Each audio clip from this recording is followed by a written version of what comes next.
her sitting next to her at dinner. Same place you've both been to a dozen times. The food gets there, she says thanks. She smiles, but barely. You ask how her day was, and she gives you the kind of answer that ends the conversation instead of opening one. Then the silence comes. Not dramatic silence, not angry silence. Just that low, heavy quiet where you can feel in your chest that the person you love is right in front of you and somehow nowhere near you. And in your head, it starts. What changed? Did I do something? Why does she feel so far away? Is she losing feelings? Am I about to lose her and I'm the last one to know? Here's the truth. She usually didn't go cold because she stopped caring. She went cold because feeling close stopped feeling safe. And no, bro, that doesn't mean you're broken. You're not failing at love. This is not proof that you chose the wrong person. Every couple that has ever cared deeply has stood in some version of this exact place. By the end of this video, you're going to understand what her distance is actually protecting, why the usual fixes make it worse, and what starts bringing warmth back without begging, chasing, or pretending you don't care. Let's get into it. The mindset reframe. Most couples believe when one partner gets withdrawn, the answer is more effort, more dates, more texting, more talking, more explaining, more trying. But the real truth is deeper than that. When she goes cold, the problem usually isn't effort first, it's safety first. Your partner's nervous system is reading you before her mind can even catch up.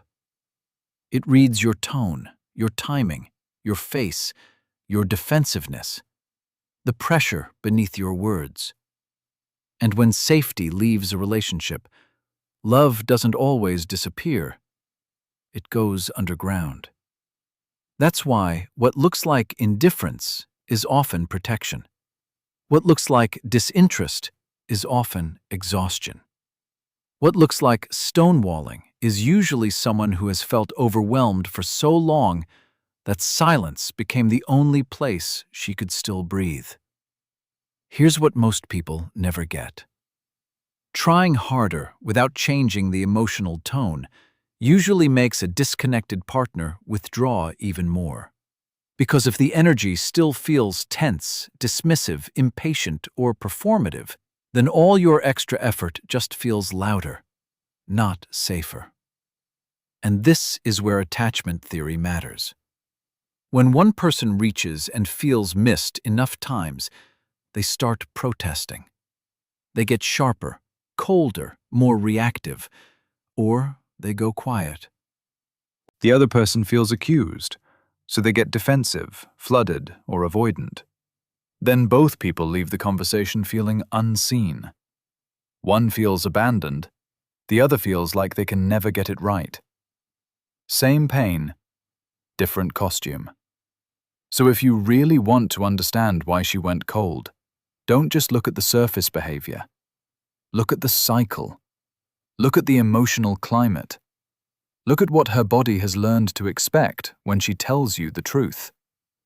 That's what these next 7 points are really about. 1. Cold is usually the last chapter, not the first. Here's the part no one talks about. Most couples treat coldness like it came out of nowhere. They notice the short replies, the flat tone, the missing affection, and they assume that is the problem.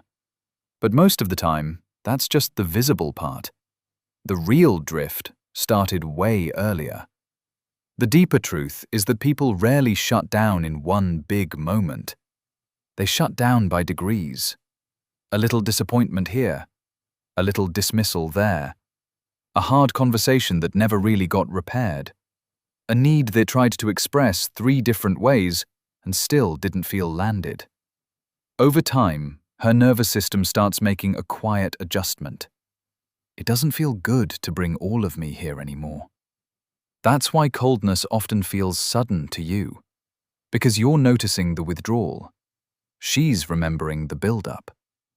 Disconnecting version, she says, I miss how we used to talk. And you say, we do talk. I'm literally here every day. Connecting version, she says, I miss how we used to talk. And you say, that tells me you've been feeling alone with me for a while. I want to understand where that started. That shift matters, because when you respond to the pattern underneath the surface, instead of just defending yourself against the symptom, the walls between you start to soften before either of you has to force anything. 2. She didn't need more answers. She needed more presence. And this is the one most couples never figure out. Most people in relationships think problem-solving is love. If she brings pain, they bring solutions. If she brings emotion, they bring logic. If she brings disconnection, they bring a plan. But here's what nobody explains. When she opens up, her system is often not asking, can you solve this? It's asking, is it safe to be fully real with you right now? And those are not the same question.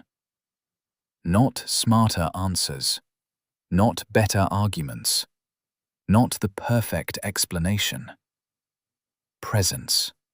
That's what she was starving for. Because when a woman says, I feel far from you, and all she gets back is a strategy session, something in her quietly registers, he heard the issue.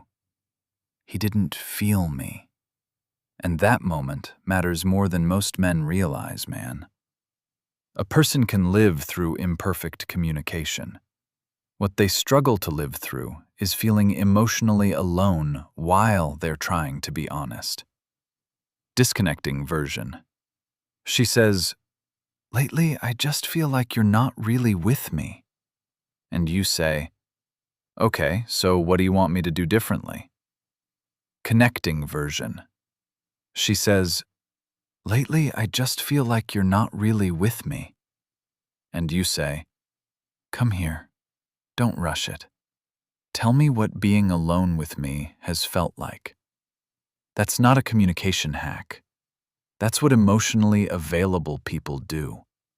And when you do that, she stops feeling like a problem you're trying to solve and starts feeling like a person you're actually willing to meet. 3.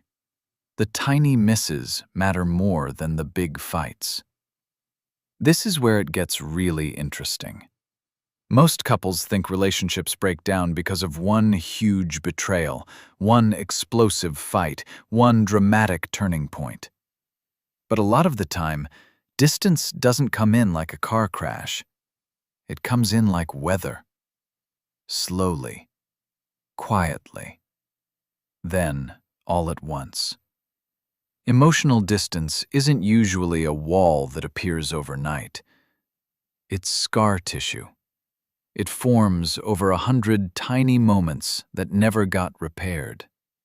A distracted when she was trying to tell you something real. A joke when she needed tenderness. A cold shoulder after conflict. A look on your face that said, not this again. Little things. But the nervous system keeps score. Most couples underestimate those 30-second moments. But intimacy is built there, or lost there. Because your bond is not only shaped by the big conversations, it's shaped by whether turning toward each other feels natural in the ordinary parts of life. Disconnecting version. She starts telling you a story from her day while you're on your phone, and you say, yeah, that's crazy, without ever looking up. Connecting version. She starts talking, you put the phone down, look at her fully, and say, wait, say that again. I want to actually hear this. Her brain notices that. It quietly says, I matter again. And that's the kind of small moment that starts reversing a drift most couples don't even know they're living inside. 4. Defensiveness teaches her that honesty isn't safe. Here's the part that stings a little. Most couples think defensiveness is normal. And, to be fair, it is normal. You feel criticized. You explain yourself. You clarify your intentions. You point out what she got wrong. It feels reasonable. But the real truth is harsher than that. Defensiveness may protect your image in the moment, but it destroys safety in the relationship over time. Because when she risks being honest, and your first move is self-protection, her nervous system doesn't hear, "Let's understand each other." It hears, "It's not safe to tell the truth here unless I say it perfectly." And nobody can stay emotionally open inside that kind of environment for long. Your nervous system in conflict is like a smoke detector. It cannot always tell the difference between accusation and danger. So the alarm goes off. You get sharp. You go cold. You explain. You counter. And then both of you leave feeling worse. She feels rejected. You feel misunderstood. Same cycle, different angle. Disconnecting version. She says, "I've been feeling alone lately." And you answer, "So now I'm just a terrible boyfriend? Nothing I do is ever enough for you." Connecting version. She says, "I've been feeling alone lately." And you answer, "That's hard to hear, but I'd rather hear the truth than protect my ego. Help me understand what's been missing." And here's what changes everything. When you stop treating her honesty like an attack and start treating it like access to her inner world, she no longer has to choose between being real and keeping the peace. That's the shift that turns a relationship that feels like a courtroom into one that feels like shelter. 5. She got tired of carrying the emotional weight alone. And this is the one a lot of men miss until it's late. Most couples slowly fall into a pattern where one person becomes the emotional manager of the relationship. She brings up the tension. She starts the hard talks. She notices the drift. She asks for repair. She tracks the closeness. She keeps the connection alive. At first, that may just look like she's more emotional. But beneath the surface, something heavier is happening. She starts feeling like the only one protecting the relationship. And when that happens long enough, attraction changes. Warmth changes. Respect changes. Because it's very hard to feel deeply met by someone you constantly have to emotionally drag into the room. This isn't about her wanting perfection. It's about her wanting partnership. She wants to feel that the relationship lives inside you too, that repair matters to you too, that you notice the tension without needing her to hand you a map every single time. Disconnecting version. After a rough argument, you both go silent, and you wait for her to come back and reopen everything like she always does. Connecting version. After things cool down, you walk over first and say, "I don't want us to leave it like that. I know I went closed off. Can we repair this before it hardens?" That lands differently. Because what moves through her in that moment is, "I'm not alone in this anymore." And that's when your partner stops feeling like a role she has to perform and starts feeling like someone who can finally rest with you. 6. Panic usually pushes her further away. Now, listen closely. Most couples wait way too long. They ignore the tension, explain it away, stay busy, hope it passes, and then when her warmth really drops, panic kicks in. That's when the flood starts. More texts, more compliments, more promises, More, tell me what's wrong. More pressure, more intensity. And I get it. You're scared. Of course you are. When someone you love goes withdrawn, it hits something primal. But here's the problem. If her nervous system already feels braced around you, your panic doesn't feel like love. It feels like pressure. Not more talking, not more chasing, not one huge late-night conversation where you try to fix everything at once. Consistency, steadiness, emotional self-control. That's what starts rebuilding trust. Most couples never learn this. They only turn warm when they feel her leaving. But intermittent presence doesn't feel safe. It feels confusing. It teaches her that closeness shows up only when distance gets dramatic enough to scare you. Disconnecting version. Why are you acting like this? Just tell me what you want from me. Connecting version. I can feel distance between us, and I'm not here to corner you. I just want to understand what it's been like to be with me lately.